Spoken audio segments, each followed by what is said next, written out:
안녕하세요. 오늘도 사연살롱을 찾아주셔서 감사합니다. 서울에 사는 30대 여성이에요. 얼마 전 인터넷 기사를 검색하다가 한국에서 흥행했던 7번 방의 선물이 인도네시아에서 리메이크돼서 엄청난 히트를 쳤다는 기사를 봤어요. 이 영화는 아빠와 제가 처음으로 함께 본 영화였기 때문에 그 성공이 내일처럼 기쁘더라고요. 저는 영화 속 주인공처럼 홀아버지 밑에서 자랐어요. 한부모 가정은 편부 가정이나 편모 가정, 할 거 없이 다 힘들고 어렵겠지만 저희 집의 경우는 더욱 그랬어요. 저희 아빠한테는 장애가 있거든요. 청각장애우인 저희 아빠는 5살 무렵부터 시설에서 자라셨어요. 부모에게 버려진 정확한 이유는 알 수 없지만 아빠가 가진 장애 때문이 아니었을까 추측할 뿐이었죠. 부모의 보살핌 속에서 자라도 일상적인 생활이 힘들 판에 시설에서 자라야 했으니 아빠의 고생은 말이 아니었죠. 그래도 다행히 시설 관계자분들이 좋은 분들이라서 나름의 보살핌을 받고 자랄 수 있었다더군요.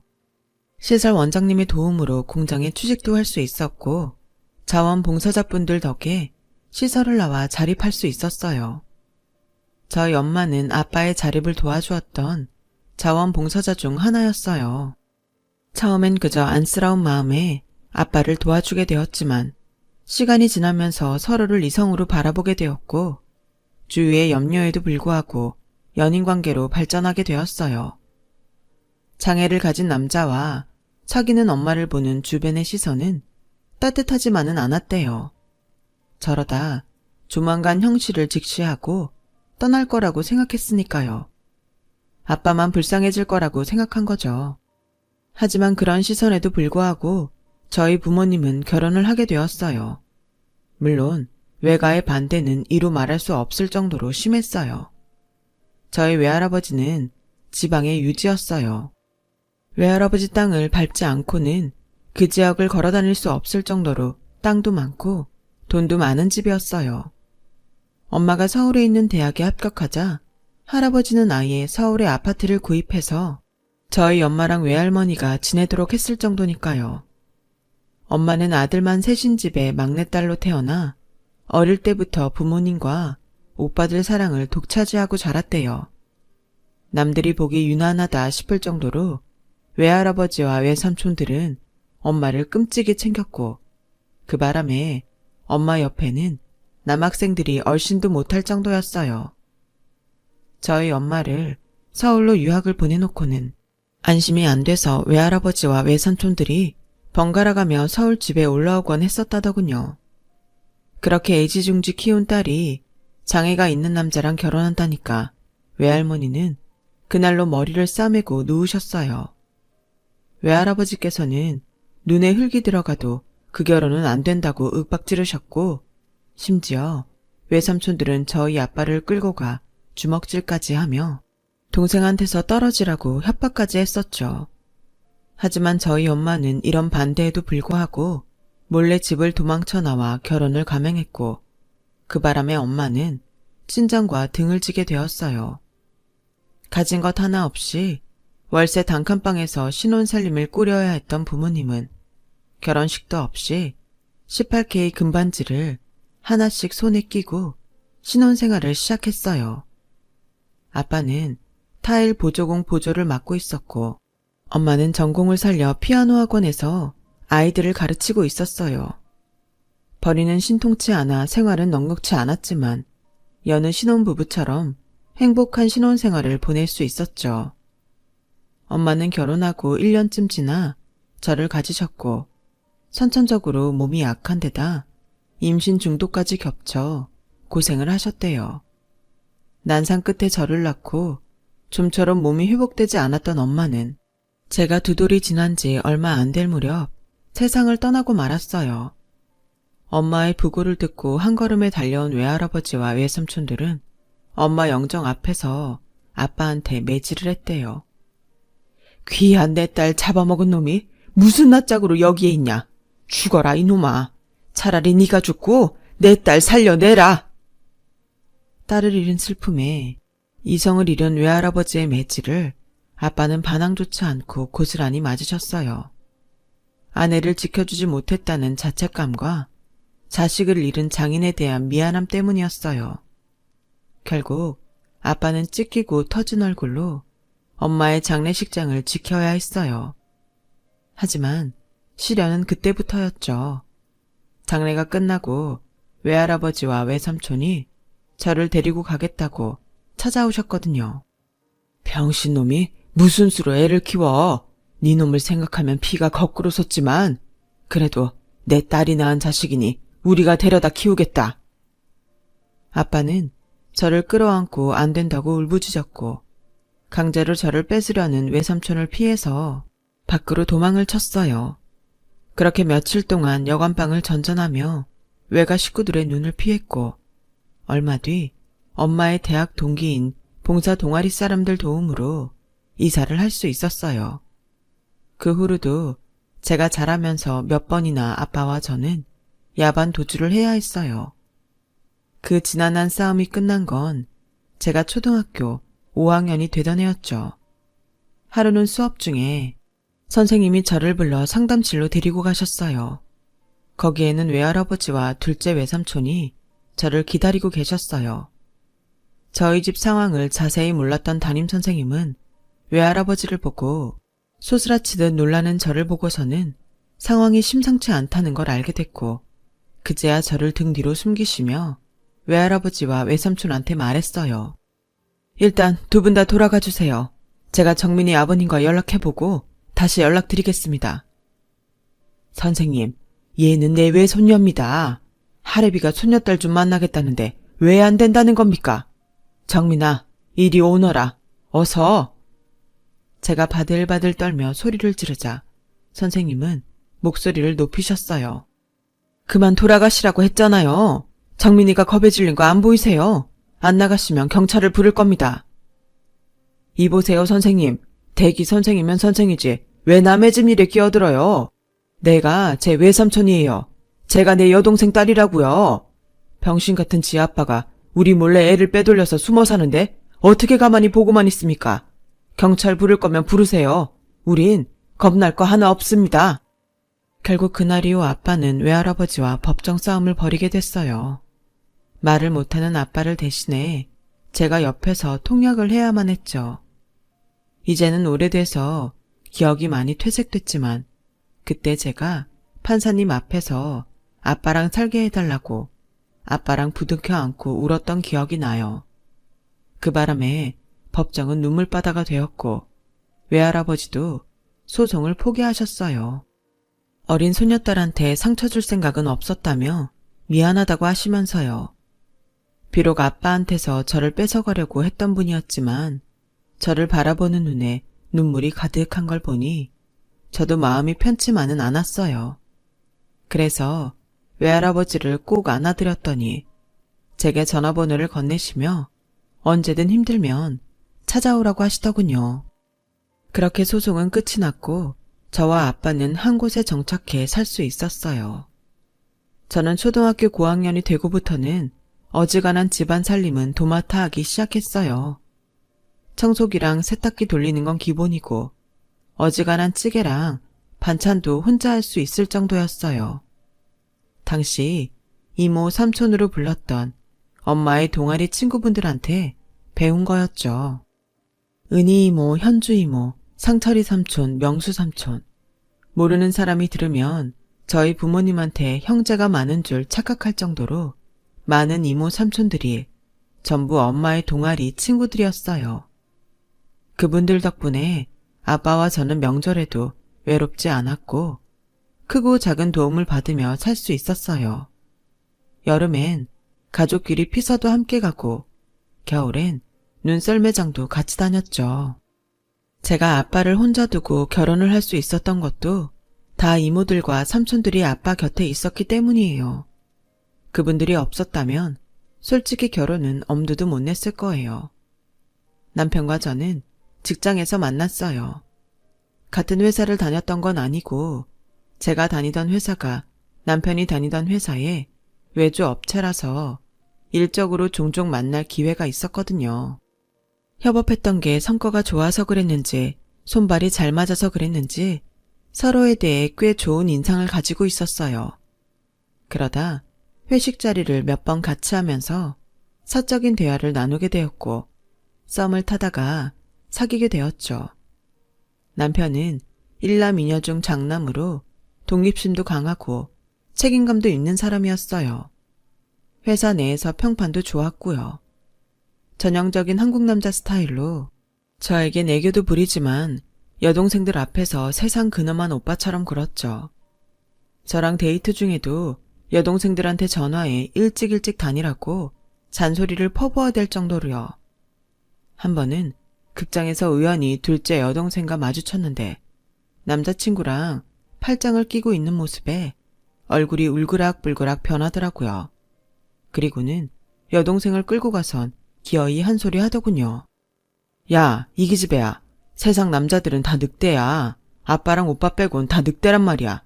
다 큰 기집애가 가슴 다 드러나는 옷을 입고 밖을 돌아다니면 어떡해? 오빠가 돈 줄 테니까 당장 가서 옷 새로 사 입어. 싫어. 오빠가 무슨 권리로 나 옷 입는 것까지 참견이야. 오빠 여자친구 단속이나 해. 여동생도 한마디도 안 지고 따박따박 따지고 달려들더군요. 애꿎은 저까지 끌어들이면서요. 야, 내 여자친구는 너처럼 해프게 안 입고 다녀. 저놈이 너 이러고 다니는 거 보고 뭐라고도 안 해? 예쁘기만 하다던데 뭘. 이런 미친놈이 다 있나. 너 쟤랑 당장 헤어져. 지 여자가 이러고 다니는데 아무렇지 않다는 놈이면 더 말할 것도 없는 놈이야. 조선시대 선비도 아니고 옷차림 하나 때문에 여동생 연애까지 회방놓는 남편이 좀 과하다 싶었지만 제가 끼어들 일은 아니라서 참았어요. 그날 시누이 차림이 좀 과하기는 했지만 그렇다고 한창 꾸미기 시작할 나이에 어린 친구들에 비하면 그리 심한 건 아니었어요. 제 남편이 좀 엄격한 편이었죠. 이런 남편의 성향을 알기 때문에 저도 데이트를 할 때마다 스스로 옷 점검을 하게 되더라고요. 그런데도 가끔씩 남편은 제 옷차림을 지적하곤 했어요. 하지만 그게 싫지만은 않더라고요. 그동안 저는 늘 아빠를 챙기기만 바빴지 누구한테 챙김을 받은 적이 없던 터라 남편의 잔소리가 오히려 보살핌처럼 느껴졌거든요. 남편과 사귄 지 3년이 넘어가면서 슬슬 결혼 얘기가 나왔어요. 남편은 자식 계획부터 집안 인테리어 같은 구체적인 계획을 제게 말하곤 했는데 솔직히 부담스러웠어요. 저는 결혼 생각이 없었거든요. 남편이 결혼 상대로 못마땅하다는 게 아니라 그때만 해도 저는 내 인생에 결혼은 없다고 생각하고 있었거든요. 제가 결혼을 하면 몸도 성취하는 아빠 혼자 살아야 하니까요. 아빠가 소리를 듣지 못하기 때문에 늘 위험에 노출돼 있었거든요. 실제로 한 번은 밤중에 저희 집 근처에 화재가 발생해서 야밤에 소방차가 3대나 출동한 적이 있었어요. 거기에 경찰차랑 구급차까지 와서 야밤에 온 동네가 떠들썩했었죠. 저도 자다 말고 일어나 창밖을 살폈을 정도였어요. 그런데 저희 아빠는 너무도 평온하게 잠들어 계시더라고요. 그때 저는 결심을 했어요. 이런 아빠를 두고 결혼은 무리라고요. 이런 제 상황을 모르는 남편은 저에게 남자가 생긴 게 아닌가 의심을 했어요. 그것 때문에 툭하면 다투곤 했죠. 솔직히 말해, 딴 남자 생긴 거라면 숨기지 말고 말하라고. 적어도 그게 3년 넘게 사귄 사람에 대한 예의 아니니? 그런 거 아니라고 했잖아. 난 그냥 결혼 생각이 없을 뿐이야. 그러니까 이제 그만하고 헤어지자고. 어차피 결혼도 안 할 거라면 이쯤에서 남편을 보내주는 게 좋을 것 같았어요. 괜히 나 때문에 다른 사람을 만날 기회를 놓치게 할 수는 없으니까요. 그런데 남편이 연락도 없이 우리 집에 찾아왔더라고요. 그것도 제가 없는 사이에 말이죠. 퇴근 후 집에 돌아왔는데 현관에 익숙한 남자 구두가 놓여 있었어요. 때마침 주방에서 달려나온 아빠는 수어로 제게 말하셨어요. 저 사람이랑 사귀는 사이라며? 내가 말을 못하니까 대화가 안 돼서 자세한 얘기는 못 들었는데 혹시 너 아빠 때문에 결혼 안 한다고 한 거니? 그런 거라면 아빠 걱정할 거 없어. 저 역시 수어로 아빠 때문이 아니라 내가 결혼할 생각이 없어서 그런 거라고 변명을 했지만 아빠가 제 거짓말에 속을 리 없었죠. 아빠랑 제가 수어로 대화하는 걸 지켜보던 남편은 느닷없이 저희 아빠 앞에 무릎을 꿇고는 따님과 결혼하게 해달라고 말했어요. 그 말을 제대로 알아듣지 못한 아빠는 그저 제 얼굴만 빤히 바라볼 뿐이었죠. 그러자 남편이 아버님한테 통역을 해달라고 부탁하더군요. 그래서 할 수 없이 수어로 전했어요. 그랬더니 아빠가 제 의견을 묻더군요. 아빠는 내 딸한테 짐이 되고 싶지는 않다고 하시면서요. 침묵이 흐르는 그 짧은 시간 동안 전 인생에서 가장 힘든 결정을 했어요. 대답은 이 남자를 놓치고 싶지 않다는 거였어요. 그러자 아빠는 환하게 웃으시며 남편을 일으켜 세웠어요. 그리고는 남편을 덥석 끌어안으셨죠. 비록 두 사람이 말은 통하지 않았지만 남편은 결혼 승낙을 받았다는 걸 느꼈던 모양이에요. 몇 번이나 아빠한테 고개를 숙이며 감사드린다는 말을 연발했거든요. 그날 남편을 배웅하고 대문을 나섰을 때 남편이 그러더라고요. 혹시 아버님 때문이었어? 그런 거라면 진작 말하지 그랬어. 나 그렇게 속 좁은 사람 아니야. 사위도 자식인데 설마 내가 아버님을 나 몰라라 할 사람처럼 보인 거야? 나 그렇게 형편없는 놈 아니야. 자식처럼, 아니, 진짜 아버님 자식이 돼서 잘 모실 테니까 걱정하지 마. 앞으로 더는 혼자 모든 걸 떠안고 살지 말고 내가 옆에 있으니까. 남편은 오랜 시간 아빠의 보호자로 살아야 했던 저를 누구보다 이해하고 안타까워했어요. 남편의 한마디에 내 어깨를 짓누르던 무거운 짐이 조금은 가벼워진 것 같았죠. 얼마 뒤 저는 시댁에 가서 시부모님께 인사를 드렸어요. 그런데 왠지 시부모님 사이가 소원해 보이더라고요. 시누이들도 시아버지와 거리를 두는 것 같아 보였고요. 그 이유를 인사를 드리고 집을 나서고 나서야 알 수 있었어요. 사실 두 분이 별거 중이셔. 한 7, 8년 됐나? 아빠는 다른 분이랑 살고 계시는데 오늘 자기가 인사 온다고 하니까 와 계신 거야. 난 차라리 두 분이 이혼하시는 게 낫겠다 싶은데 엄마가 반대를 하시네. 나랑 여동생들 결혼할 때까지는 절대 이혼 서류에 도장 안 찍으시겠대. 자식들 흠잡히기 싫으시다나 뭐라나. 자긴 그냥 모른 척 해드려. 집집마다 각자의 사정이 있다더니 시댁 역시 그렇더라고요. 남편이 왜 그리 여동생한테 엄하게구나 했는데 집 나간 아빠 대신 가장 노릇을 하고 사느라 그랬던 거였어요.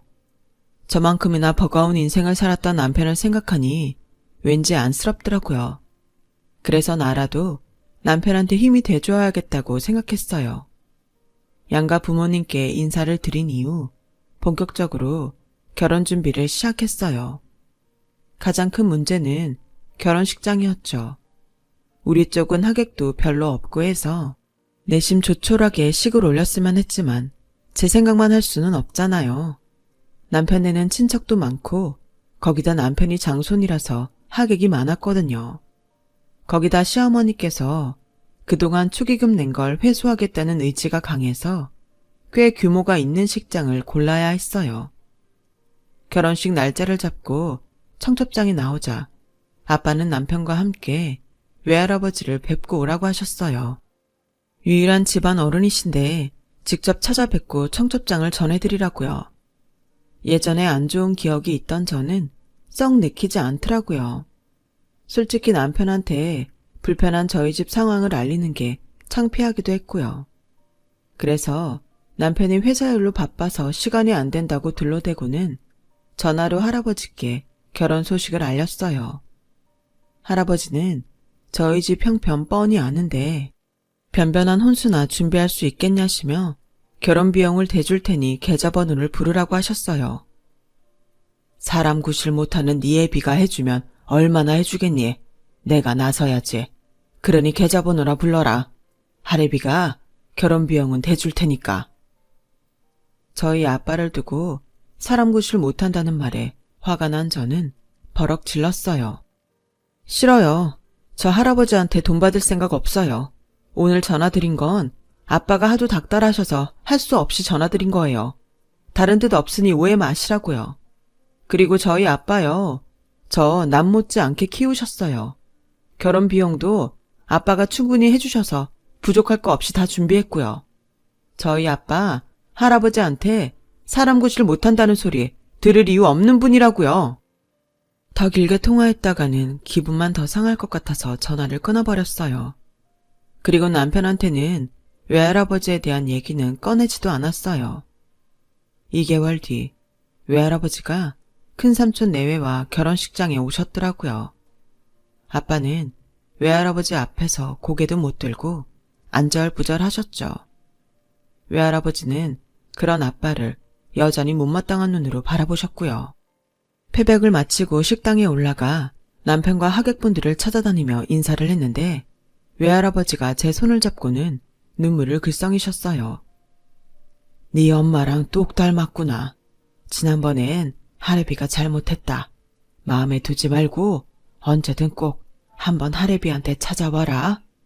네 할머니라도 살아있었으면 네 엄마 대신해서 제대로 챙겨줬을 텐데 이건 비상금으로 가지고 있어라. 더 필요하면 언제든 말하고. 그러시고는 제 손에 두툼한 돈봉투를 쥐어주셨어요. 한사코 사양했지만 큰 외삼촌까지 나서서 받으라고 하는 통에 할 수 없이 받긴 했는데 글쎄 5천만 원이나 들어있더라고요. 괜히 남편한테 말했다가는 외갓집 등지고 사는 이유까지 말해야 할 것 같아서 남편한테는 알리지 않았어요.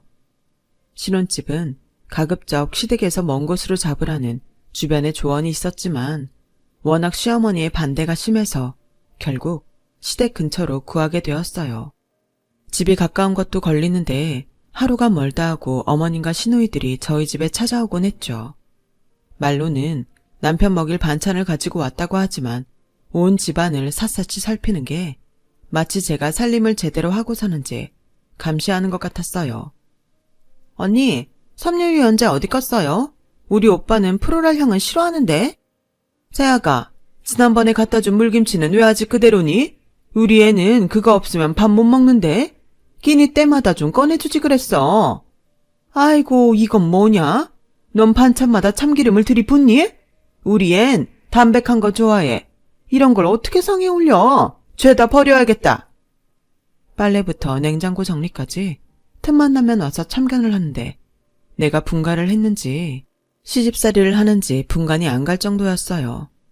이런 사소한 문제로 남편과 저는 말다툼을 하는 날이 많아졌고 그러다 결정적인 사건이 벌어진 거예요. 뭐? 나보고 어머님 간병을 하라고? 그럼 회사는? 회사엔 휴가 좀 내면 안 돼? 자기 없다고 안 돌아가는 거 아니잖아. 정 안 된다 그러면 사표 내고 나와. 엄마 다리 좀 괜찮아지시면 다른 데로 이직하면 되잖아.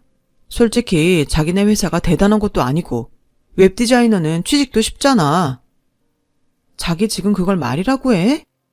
어머님이 친구분들과 등산을 갔다가 다리를 접지르는 바람에 아킬레스건이 파열됐는데 수술 부위가 나을 때까지 한동안 입원을 하게 되었거든요.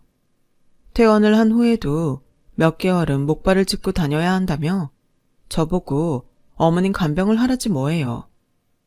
차라리 집에서 노는 둘째 동생한테 자기 엄마 간병 좀 하라고 해. 나도 틈틈이 들여다볼 테니까. 자기 눈엔 걔가 노는 걸로 보여? 엄연히 취직 준비하는 취준생이라고. 그리고 자긴 이럴 때 꼭 자기 엄마 내 엄마를 따져야겠어. 며느리도 엄연한 자식이야. 당신이 자꾸 이러면 나 정말 섭섭해. 남편은 아침밥도 안 먹고 나갔어요. 찝찝한 마음으로 회사에 출근한 저는 일도 손에 안 잡히더라고요. 이런 상황에 내 고집만 세우다가는 앞으로 남편과 부딪힐 때마다 이번 일이 발목을 잡을 것 같아서 제가 한 발 물러서기로 했어요. 회사에 무급 휴가라도 받을 수 있는지 알아봤더니 일이 바쁘지 않아서 일주일 정도는 받을 수 있겠더라고요. 그래서 남편한테 어머님 병원에 계실 동안 휴가 내고 간병을 하겠다고 문자를 남겼어요. 그랬더니 오전 내내 전화도 안 받던 남편이 바로 답문을 했더라고요. 고맙다며 하트까지 3개나 달아서요. 일주일 동안 병원 간이 침대에서 자며 어머님 간병을 하는데 어머님이 수술 부위 소독을 하러 치료실에 가신 사이 옆 침대에 입원 중인 아주머니가 그러시는 거예요. 유별나기도 하지. 그깟 수술에 병수발하라고 며느리를 병원에 재우는 사람은 처음이네. 목발 짚고 멀쩡히 다닐 수 있는데 얼어 죽을 병수발? 간호사가 주사 놔주고 배식원이 식판까지 다 날라다 주는데 안 그래? 듣자 하니 딸도 둘이나 있다며. 자기 딸이면 이 추운 날씨에 차가운 병원 바닥에서 재우겠어? 며느리니까 막 부려먹는 거지. 새댁도 참 힘들겠다. 시어머니 자리가 웬간해야지. 사실 병원 생활을 하면서 저도 대충 눈치는 채고 있었어요. 어머님 상태면 따로 간병인이 필요 없다는 걸요. 그런데도 어머님은 제가 잠깐 길 건너 편의점에만 가도 바로 전화를 걸어 어디냐고 당장 오라고 닥달을 하시곤 했어요. 규모가 크지 않는 동네 정형외과라서 병원 건물 안에 식당도 없는 터라 편의점에서 사온 삼각김밥이나 컵라면 정도로 끼니를 때우는 걸 보시면서도 가서 밥 먹고 오라는 말 한 번 안 하실 정도로 어머님은 제 생각은 조금도 하지 않으셨어요. 그렇게 일주일이 지나고 어머님은 퇴원을 했어요. 저는 다시 회사로 복귀하게 됐고요. 하지만 그걸로 끝은 아니었어요. 어머님이 수시로 전화해 저를 집으로 불러대셨거든요. 한창 출근 준비로 바쁜데 굳이 머리를 감아야 하시겠다며 당장 오라고 하시거나 퇴근길에 집 가는 정반대인 남대문에 들러 만두를 사오라고 하시는 등 제 생각은 조금도 않고 당신이 원하는 것만 줄기차게 요구했어요. 결혼 전에는 그렇게 이성적이고 합리적이던 남편도 자기 집 일이라면 어쩜 그리 제게만 맹목적 희생을 바라는지 이런 인간인 줄 알았다면 결혼 안 했을 거란 후회까지 들더군요. 거기다 시누이들은 어쩜 둘 다 손버릇이 나쁜지 제가 출근하고 없는 사이에 집에 들어와서는 제 옷이며 백, 심지어 생리대까지 훔쳐다 쓰곤 했어요. 그래서 번호키 비밀번호를 바꿨더니 시어머니가 득달같이 제게 전화를 했더라고요. 얘, 혹시 현관문 비밀번호 바꿨니? 지영이가 그러는데 아무리 눌러도 문이 안 열린다네? 어머님, 죄송하지만 앞으로는 저희 집에 없을 때 아가씨들이 저희 집에 드나드는 건 안 했으면 좋겠어요. 너 그게 무슨 소리냐? 아니, 남도 아니고 동생들이 지 오빠 집에 가는데 그게 무슨 문제라고 네가 막아? 그리고 네가 뭔가 착각하는 모양인데 그 집 내 아들이랑 내 돈으로 구한 집이야. 돈 한 푼 안 내고 사는 주제에 누가 누구 보고 오지 말래. 시끄럽고 당장 비밀번호나 말해. 그렇게는 못해요, 어머님. 아가씨들이 저희 집에 와서 조용히 있다 가면 저도 이렇게까진 안 해요. 제 옷이며 백, 화장품까지 죄다 마음대로 들고 가서 쓰는데 저도 정말 미치겠다고요. 어머님도 누가 어머님 물건에 손대면 싫으시죠? 저도 그래요. 그리고요, 저도 그이가 집 구하는데 돈 보탰어요. 그 집 살림도 제가 다 해온 거고요. 그러니까 저도 그 집에 어느 정도 권리가 있다고요. 그렇게 아시고 아가씨들한테 그동안 가져간 제 물건들 고스란히 갖다 놓으라고 전해주세요. 끝도 없는 시댁 식구들의 횡포에 저도 더는 참을 수가 없었어요. 솔직히 저 정도 참았으면 그간 많이 참은 거 아닌가요? 모르긴 해도 사람들이 제가 그간 당한 얘기를 들으면 호구라고 놀렸을 거예요. 그 정도로 해줬으면 자기들도 조금은 양심껏 행동했어야죠. 어떻게 매번 자기들 생각만 해요? 저도 결혼 전에는 시댁 식구들한테 당하고 사는 여자들을 보면서 쟤들은 뭐가 부족해서 저러고 사나 한심하게 생각했던 적 많았어요. 나는 저러고는 안 산다 결심했었고요. 그런데 막상 결혼을 해보니 이상하게 시댁 식구들 앞에서는 주눅이 들고 푸대접을 받아도 찍소리도 못하게 되더라고요. 다수대 나 혼자로 맞서게 되는 거라 지레 겁을 먹은 건지 아니면 제 친정 때문에 그러는 건지는 모르겠지만요. 아무튼 계속 이렇게 살 수는 없어서 남편한테도 확실히 얘기했어요. 그랬더니 남편이 그러는 거예요. 네가 형제 없이 혼자 살아서 그래. 원래 형제 자매들은 다들 네 거 내 거 없이 쓰고 살아. 내 동생이면 네 동생이기도 한 건데 그렇게 야박하게 굴 거 있니? 이번 일만 해도 그래. 네가 이렇게 일을 키웠으니 당장 다음 달에 있을 명절에 무슨 낯짝으로 우리 집에 갈 거니? 엄마랑 내 동생들 어떻게 볼 거냐고. 그냥 좋게 좋게 타일러 가면서 가르쳐야지. 왜 그동안 잘해놓고 한 번에 그간 쌓은 공을 무너뜨려. 너 이제 우리 집 사람이야. 그럼 가족이 될 생각을 해야지. 성질 난다고 싸우면 되겠니?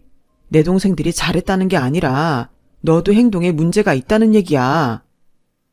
나 참, 이건 멀쩡하게 서 있다가 뺨 맞고 아프다고 소리쳤다고 혼나는 격이지 뭐예요. 가족 하는데 다른 집 가족들은 이러지 않아. 자매끼리도 옷이랑 백 빌렸을 땐 적어도 말은 하고 빌려가. 당신 동생들처럼 말없이 들고 가선 입 싹 닫고 안 가져오진 않는다고. 암튼 내 물건 안 가져오면 나도 더는 당신 집에 안 가. 나보고만 참으라고 하기 전에 당신 동생들 나쁜 버릇부터 고치라고 하라고. 결혼하고 1년 반 만에 처음으로 우리 부부는 목에 핏대까지 세워가며 싸웠고 결국 각방을 쓰게 됐어요. 아침에 일어나서도 저 혼자 먹을 밥만 차려 먹곤 바로 회사로 출근했고요. 퇴근 후 돌아와서도 제 밥만 해먹고 후딱 치워버렸어요. 빨래도 남편 거는 빼고 제 거만 세탁기를 돌렸고요. 그렇게 일주일 정도 지나자 남편도 더는 안 되겠던지 동생들한테 전화를 했던 모양이에요. 주말에 두 시누이가 제 물건을 가지고 저희 집에 찾아왔더라고요. 지 오빠한테 호되게 당했는지 오빠 눈치를 살피며 제게 미안하다고 사과를 하더군요.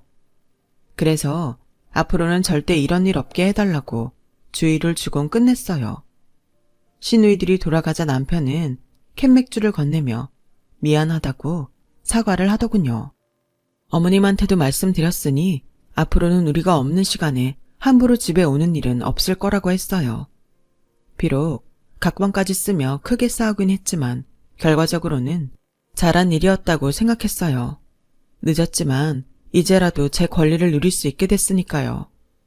태풍이 지나간 자리에 햇살이 들듯이 우리 부부는 그날 이후로는 큰 소리 한 번 안 내고 잘 지냈어요. 명절 당일도 시댁 식구들과 얼굴 붉히는 일 없이 잘 넘어갔고요. 차례를 지내고 설거지를 마치자 남편이 먼저 자리를 털고 일어났어요. 자기야, 아버님한테 가야지. 안 그래도 언제 얘기를 꺼내나 기회를 노리고 있었는데 남편이 먼저 얘기를 꺼내주니 고맙더라고요. 어머님은 뭘 벌써 가냐시며 점심 먹고 천천히 가라고 하셔서 순간 가슴이 철렁했지 뭐예요. 다행히 남편이 길 막히기 전에 빨리 갔다 와야 한다고 저를 끌고 나와서 점심 전에 친정에 도착할 수 있었어요. 집에 가보니 아빠 혼자 TV 앞에 쭈그리고 누워 계시더라고요. 식탁 위에는 이모랑 삼촌들이 가져다 준 명절 음식이 손도 안 댄 채 놓여 있었고요. 저희가 번호키를 누르고 들어가도록 인기척을 못 느꼈는지 아빠는 꿈쩍도 하지 않으셨어요. 그래서 다가가 아빠 어깨를 툭 쳤더니 온몸이 식은땀으로 축축하더라고요. 아빠, 어떻게 된 거야? 어디 아파? 제가 수화를 섞어가며 말하자 아빠는 애써 웃어 보이시며 괜찮다고 했지만 누가 봐도 괜찮은 게 아니었어요. 남편은 안 되겠다며 차에 시동 걸고 있을 테니 아빠를 모시고 내려오라며 밖으로 달려나갔어요. 그렇게 아빠를 모시고 근처 대형 병원 응급실에 갔는데 의사가 아무래도 검사를 좀 해봐야겠다면서 일단 입원 수속을 밟으라고 하더군요. 그렇게 아빠는 추석 당일 병원에 입원을 하게 됐고 며칠 뒤 대장암 판정을 받았어요. 그동안 통증이 심했을 텐데 환자분이 얘기 안 하던가요? 의사 선생님 말에 쥐구멍이라도 숨고 싶은 심정이었어요. 하나뿐인 아빠를 제대로 보살피지 못한 제 탓 같았거든요. 다행히 너무 늦지 않아서 약물 치료를 해볼 수 있겠다고 해서 당장 치료를 시작하게 됐어요. 문제는 아빠와 의료진 사이의 의사소통이 원활하지 않다는 거였죠. 그래서 제가 병원에 있어야겠더라고요. 언제 끝날지 모를 아빠의 암투병에 저는 회사를 그만두기로 결심했어요. 그래서 남편한테 그 얘기를 했더니 꼭 그렇게까지 해야겠어? 간병인 두면 되잖아. 솔직히 말 좀 안 통한다고 큰일이 나는 것도 아닌데 출가 외인인 당신이 일까지 그만두고 간병한다는 게 말이 되는 소리냐고. 자기랑 내가 바짝 벌어야 우리도 내 집 마련할 거 아냐. 나 혼자 벌어서 언제 집 사고 남들 사는 것처럼 살아보냐고. 야속하다고 할지 모르지만 어쨌거나 난 장인어른 간병보다는 우리 미래가 더 소중해. 자기도 시집 온 이상 어느 정도는 친정이랑 거리를 뒀으면 좋겠어. 생각지도 못한 남편의 말에 가슴이 철렁 내려앉았어요. 더는 이 남자를 믿고 함께 살 수 없겠다는 확신이 들었거든요. 아니, 난 당신과 함께하는 미래보다 내 아빠 목숨이 더 중요해. 그리고 말이야, 당신 참 못 믿을 사람이다. 자기 엄마가 그깟 다리 좀 다쳤을 때는 나보고 회사 그만두고 간병하라더니 우리 아빠가 생사가 달린 이 상황엔 거리를 두고 살라고? 결혼할 때 자기 입으로 뭐라고 그랬어? 사위도 자식이니 자기 믿으라며. 근데 그놈의 자식은 지 필요할 때만 자식 타령하는 놈이었나 보네? 그런 놈을 두고 뭐라고 하는 줄 알아? 후레 자식이라고 하는 거야. 잘 들어. 난 더 이상 너랑 니네 식구들 호구로 살 생각 없어. 난 지금 이 순간부터 너랑 끝내고 내 아빠 살릴 거야. 그러니까 그런 개소리 집어치우고 이혼 서류에 도장 찍을 준비나 해. 이 이기적인 새끼야. 저는 그렇게 남편과 헤어졌어요. 시어머니는 귀한 자기 아들을 이혼남으로 만들었다며 저희 아빠가 입원 중인 병원까지 찾아와 난동을 부렸어요. 이년아, 병신의 비가지년을 며느리로 받아줬더니 고마운 줄도 모르고 네가 내 아들 인생을 망쳐? 오냐, 니년 내 손에 한번 죽어봐라. 시어머니는 머리채를 잡으며 소리쳤죠. 그런데 하필 그 모습을 큰애 삼촌과 함께 저희 아빠 병문안을 오셨던 외할아버지가 보시게 된 거예요. 할아버지는 입술을 벌벌 떨면서 들고 있던 지팡이로 시어머니를 때렸어요. 그 손 놔라 이년아. 이 망할 놈의 예판내가 어디 귀한 내 소녀딸 머리채를 잡아. 이년아, 내 사위가 왜 병신이냐. 너처럼 복덩이 며느리도 못 알아보고 폐악질 부리다. 아들 이혼시킨 년이 병신이지. 한 번만 더 내 눈에 띄어봐라. 니년 대가리를 쪼개놓으려니까. 허리도 굽어 지팡이의 의지에 걸어다니시는 외할아버지는 어디서 그런 힘이 났는지 연신 시어머니를 향해 매질을 했어요. 나 죽는다 소리치며 씩씩거리던 시어머니는 외할아버지의 서슬퍼런 모습에 질려 도망을 치고 말았죠. 그제야 할아버지는 이성을 찾으셨는지 복도에 나와있던 의료진과 환자, 보호자들한테 소란을 피워 미안하다고 사과를 하셨어요. 그날 밤 저는 아빠한테 낮에 있던 얘기를 들려드렸어요. 외할아버지가 아빠를 두고 내 사위라고 했다는 걸 특히 강조해서요. 그 말에 아빠는 좋아서 어쩔 줄 몰라 하시면서도 눈시울이 붉어지셨어요. 외할아버지는 병원에 다녀가시고 얼마 안 돼 세상을 떠나셨어요. 아마도 당신의 임종을 예감하시고는 죽기 전에 사위와 화해를 하려고 오셨던 모양이에요. 외할아버지께서는 새 아들한테 유산을 남기시면서 저한테도 작은 건물을 하나 남겨주셨어요. 아빠 꼭 살려서 잘 모시고 살라면서요. 그래야 당신이 그간 사위와 소녀한테 못할 짓을 한 죄를 씻을 수 있을 것 같다는 말도 남기셨어요. 그 후로 5년이 지난 지금도 저와 아빠는 암투병을 이어가고 있어요. 한때는 상태가 너무 악화돼서 당장 아빠가 어떻게 되는 줄 알았는데 다행히 요 몇 년간 약물 치료도 효과가 있어서 일상생활이 가능할 정도로 호전되셨어요. 현재는 집에서 식이요법과 적절한 운동을 하며 통근 치료를 받고 있어요. 그런데 그 와중에 웃기는 일도 있었지 뭐예요. 전 남편이 제 건물에 치킨집을 내겠다고 찾아왔지 뭐예요. 전 시어머니는 아직도 정신을 못 차렸는지 건물 주인 제게 오히려 큰 소리 땅땅 치며 자기 아들 인생 망쳤으니 위자료 주는 셈 치고 가게를 무상으로 내놓으라는 거예요. 더 웃긴 건 남편이 그간의 인연을 앞세워 월세라도 깎아볼 요량으로 일부러 제 건물로 찾아왔다는 거였죠. 아주 모자가 쌍으로 웃기더군요. 그래서 저도 보란듯이 건물주 유세 좀 떨어봤습니다. 이거 보세요. 우리가 죽고 못 사는 사이로 헤어진 것도 아니고 악다구니 박박 써가며 침 뱉고 끝낸 사이인데 내가 왜 그쪽한테 월세를 깎아줍니까? 그리고 아주머니 정신 차리세요. 구걸을 하러 왔으면 바닥에 납작 엎드려서 싹싹 빌던지 꼬랑지라도 살랑살랑 흔들어댈 일이지 어디서 감히 큰 소리 땅땅 치며 가게를 내놓으래요. 내 건물이 당신 겁니까? 눈치가 있어야 절간에 가서도 고기를 얻어먹는단 말 몰라요? 그 머리는 모자 쓰려고 달고 다닙니까? 제발 눈치 좀 가지고 사세요. 암튼 제값 내고 내 건물에 들어올 거 아니라면 당장 나가주세요. 예정을 앞세워 내 건물에 싸게 들어와 치킨집을 차리려던 전 남편은 자신의 생각대로 안 되자 괜히 쪽만 팔았다며 도망치듯 가버렸어요. 시어머니는 자기가 놓친 건물주 며느리가 아쉬웠는지 몇 번이나 뒤를 돌아보고는 한숨 쉬며 가더군요. 그 모습을 지켜보고 있자니 9회 말 투아웃 상황에 홈런을 날린 것처럼 가슴이 뻥 뚫렸답니다. 이제부터는 누구에게도 주눅들지 않고 아빠와 당당히 함께 살아갈 겁니다. 지금까지 제 사연을 들어주셔서 감사드려요. 가족과 함께 행복한 시간들 보내시길 바랍니다. 건강하세요.